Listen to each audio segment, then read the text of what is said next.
Oke, selamat bergabung kembali dalam Radot Valen Channel. Dan kali ini kita akan lanjutkan lagi konten-konten gua yang masih ada hubungannya dengan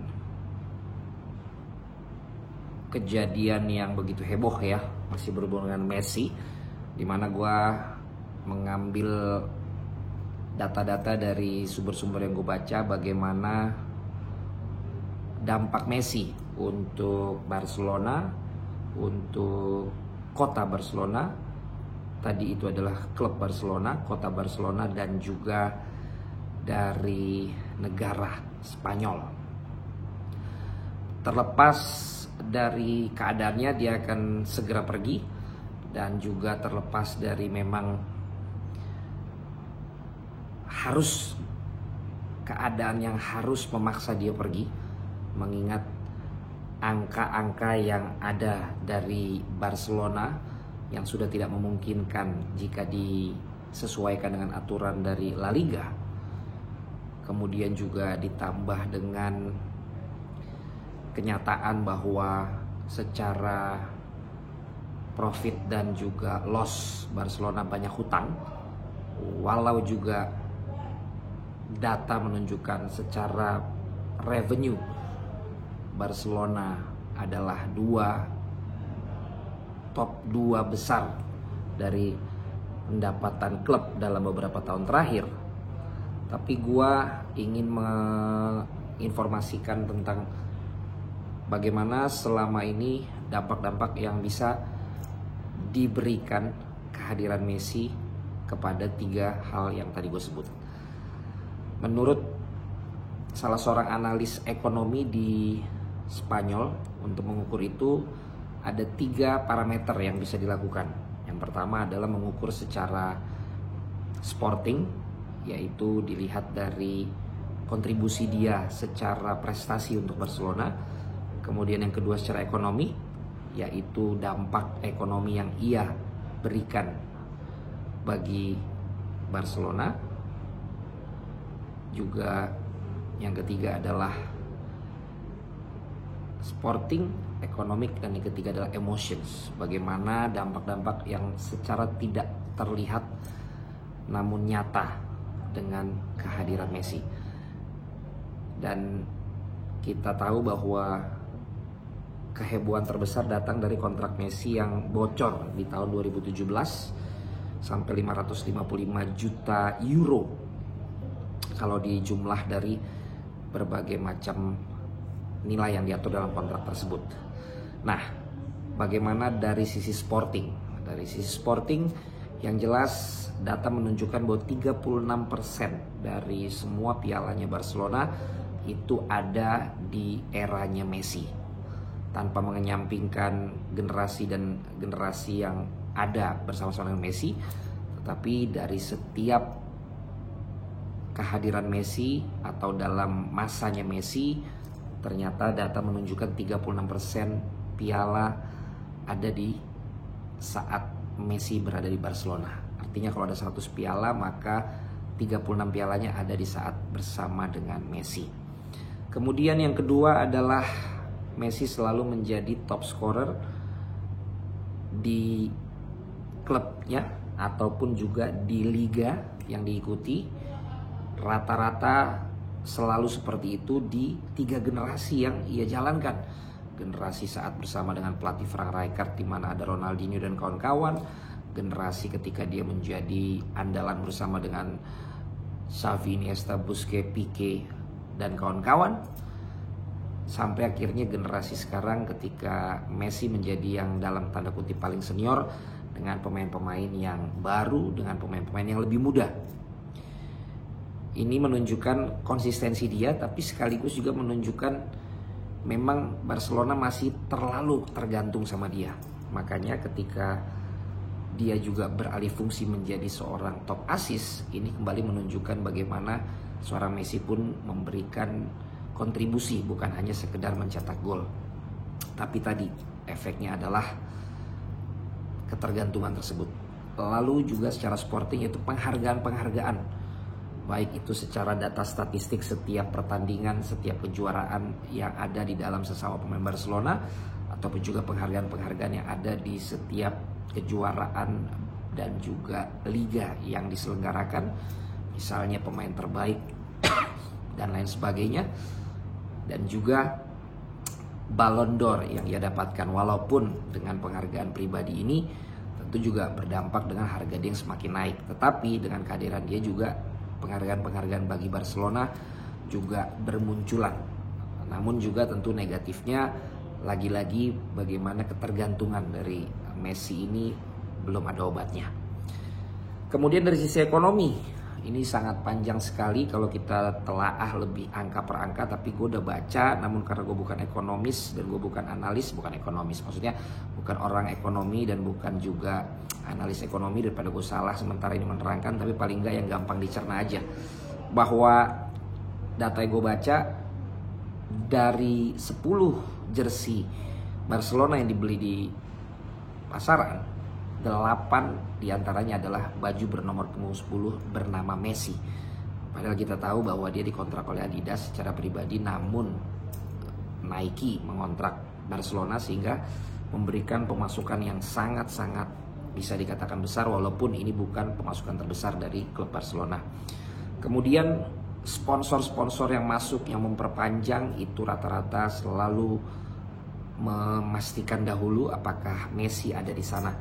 Bahkan banyak sponsor yang dikatakan memiliki Messi clause, yaitu klausul yang mengatakan kalau Messi tidak bermain lagi di sana, mereka berhak memotong sponsorships sampai 50%. Dan ini sebuah nilai yang sangat tinggi. Kehadiran seorang pemain bisa seharga 50% dari seluruh tim, yang juga nggak murah selain Lionel Messi. Kemudian kehadiran Messi juga berpengaruh dengan jumlah penonton yang hadir, baik itu home maupun away. Secara home menguntungkan Barcelona, secara away menguntungkan klub lawan dengan jumlah hadir yang ada di setiap stadion yang menyaksikan. Juga ada klausul untuk penalti kalau dalam pre-season atau friendly match yang penyelenggaranya memastikan Messi itu hadir. Kalau tidak, maka harganya akan berbeda. Kemudian menurut Diario Sports yang meneliti dan mengkalkulasi bahwa sejak mega kontrak 2017 itu, kalau dihitung sampai 2020 sebelum berakhir di 2021, maka revenue Barcelona 30% itu bisa dikatakan itu adalah dampak dari Messi. 30% dari revenue Barcelona itu adalah berkat Messi. Hal-hal yang termasuk yang tadi, apakah tiket, apakah baju, dan lain sebagainya. Kemudian juga Barcelona mendapatkan secara ekonomis itu monetisasi dari sosial media. Kalau sudah ngepost tentang Messi, kalau sudah ngepost video tentang golnya dan lain sebagainya, maka monetize-nya lebih tinggi, engagement-nya lebih tinggi. Dan ini gambarannya gampang aja. Kalau sekarang gue rajin nge-YouTube sejak ada Messi, itu terasa di penonton dan engagement. Begitupun juga teman-teman YouTuber yang lain. Itu pun masih yang kelas receh kayak gue di sini. Bagaimana dengan seluruh dunia kalau dikalkulasikan, ya itulah nilai dari seorang Messi, apalagi kalau dipakai oleh si Barcelona. Kemudian juga untuk kota Barcelonanya menarik karena katanya 10% sekarang turis dari luar datang ke Barcelona itu untuk melihat Messi, 10%.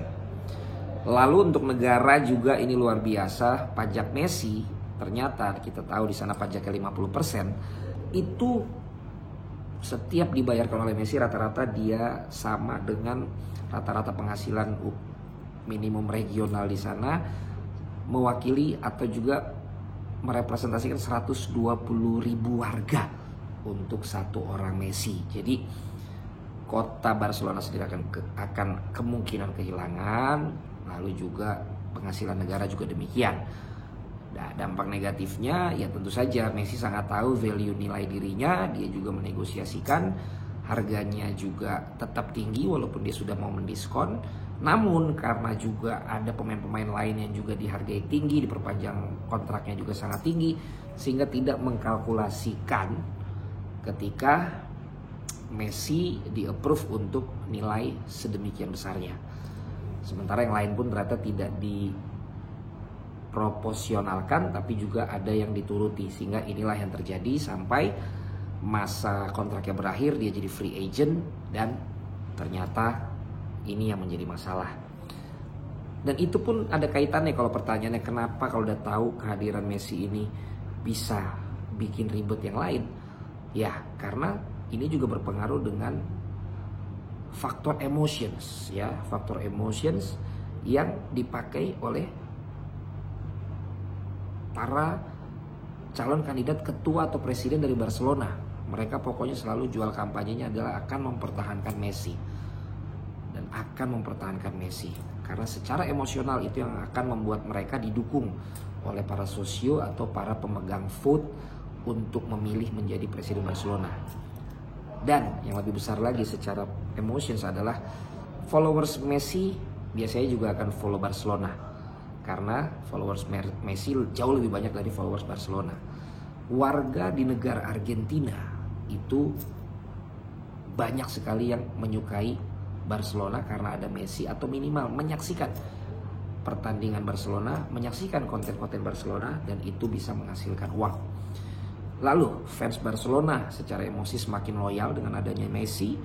Fans bukan Barcelona tapi fans Messi juga banyak, sehingga mereka pun akan nonton, akan ngikutin berita, akan mungkin juga ikut membeli.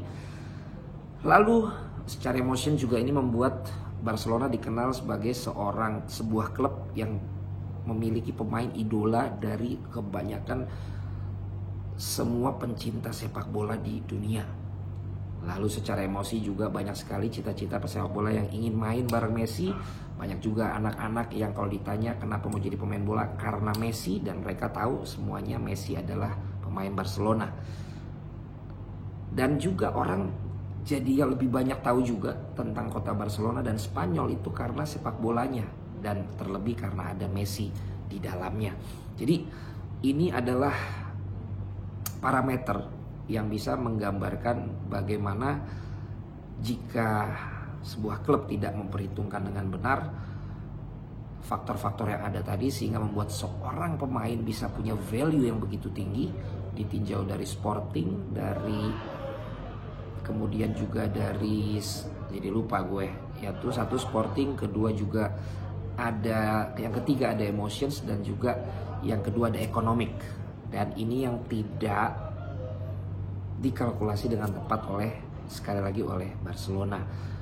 Memang tetap pro dan kontra. Gue juga tidak mengatakan bahwa kok selalu pro ke Messi, enggak. Gue hanya membacakan data saja untuk kalian ketahui, dan tidak sesimpel itu untuk bisa menyimpulkan apakah dengan adanya Messi sebenarnya Barcelona malah untung atau rugi. Sekali lagi, karena tidak selalu diukur dengan besar uangnya, tapi juga dengan prestasi yang dibawa, dengan emotionals yang bisa dibilang, dengan sebuah pendapatan yang tidak bisa diukur.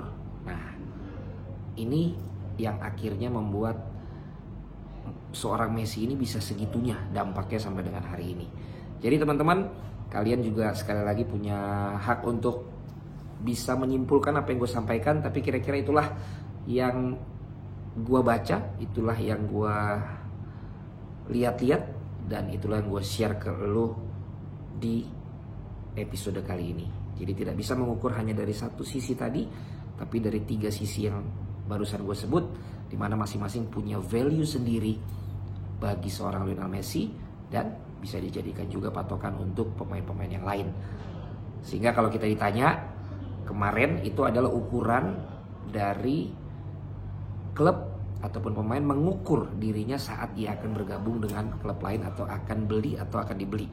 Tapi untuk yang barusan gue sebut adalah untuk mengukur apakah memang setelah dia berada di klub tersebut layak nggak untuk seharga yang disepakati di dalam klub tersebut. Bisa jadi lebih tinggi, bisa jadi lebih rendah, bisa jadi untung, bisa jadi rugi, bisa jadi flop, bisa jadi malah bagus, menjadi sebuah investasi. Dan ingat, Messi umurnya 33 tahun. Ada bahkan bacaan juga yang nanti gue akan share, apakah dengan usia 33 tahun sebenarnya untung apa enggak untuk mengontrak Messi. Ada juga yang mengatakan kalau saja sebelum masa kontrak berakhir adalah yang paling tepat untuk melepas Messi di beberapa tahun yang lalu tersebut. Pilihannya adalah pada lu semua. Sampai ketemu lagi di Radot Valen channel berikutnya. Terima kasih.